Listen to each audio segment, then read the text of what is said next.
ये कहानी 1947 के उन सर्द दिनों की है जब कश्मीर की वादियां अपनी खूबसूरती के लिए जानी जाती थीं और पूरा देश आजादी का जश्न मना रहा था। हर तरफ खुशियों का माहौल था, लेकिन ये खुशी ज्यादा देर टिक नहीं पाई। दूर पहाड़ों में धमाके हो रहे हैं, धुआं ऊपर उठता हुआ, कबायली हमलावर हथियारों के साथ पहाड़ों से उतरते हुए, क्योंकि खतरा धीरे धीरे करीब आ रहा था। हर तरफ अफरा तफरी मच गई। भागो, यहाँ से निकलो जल्दी।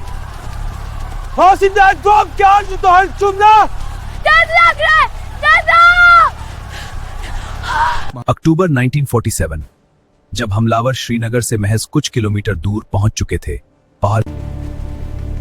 महाराज, हालात में की ताजी क्या है? अब समय आ गया, हमें तुरंत फैसला लेना होगा। दिल्ली में प्रधानमंत्री जवाहरलाल नेहरू और गृह मंत्री सरदार पटेल के सामने एक बड़ा सवाल। कश्मीर को बचाना जरूरी है।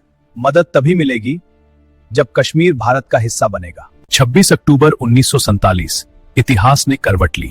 मैं हरि सिंह कश्मीर के भारत में विलय को स्वीकार करता हूं। और उसी पल भारतीय सेना को कश्मीर की ओर कूच करने का आदेश मिला।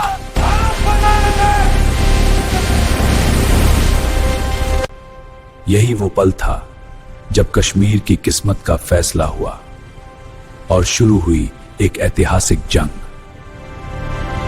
27 अक्टूबर 1947 की वो सुबह जब हर सेकंड कश्मीर की किस्मत तय कर रहा था। अगर श्रीनगर हवाई अड्डा हाथ से निकल जाता तो कश्मीर हमेशा के लिए खो जाता। भारतीय सेना ने बिना समय गंवाए मोर्चा संभाल लिया। तैयार रहो, आगे बढ़ो। हर जवान जानता था आज की लड़ाई सिर्फ जमीन नहीं, भविष्य की थी। और यही इतिहास के पन्नों में अमर हुआ एक नाम, मेजर सोमनाथ शर्मा।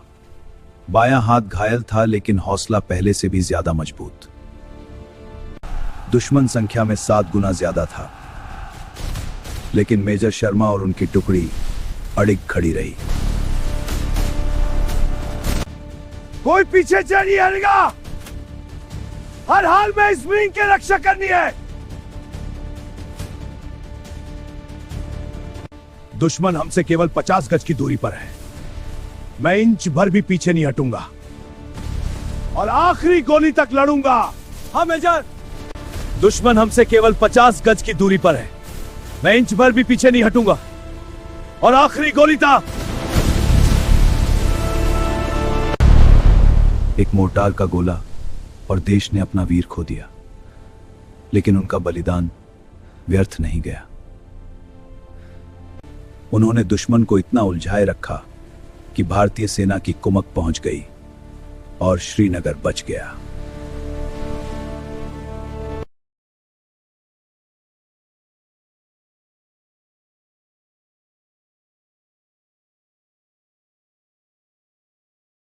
साल 1948, कड़ाके की सर्दी और लद्दाख को बचाने की आखिरी उम्मीद, जोजिला दर्रा।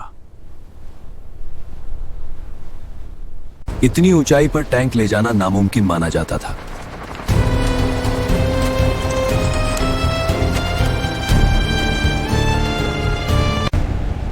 लेकिन भारतीय सेना ने कर दिखाया। दुश्मन को चौंकाता दिया।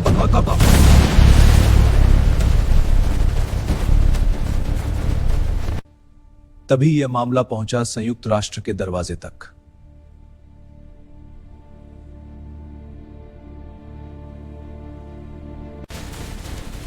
एक जनवरी आधी रात को युद्ध विराम घोषित कर दिया गया।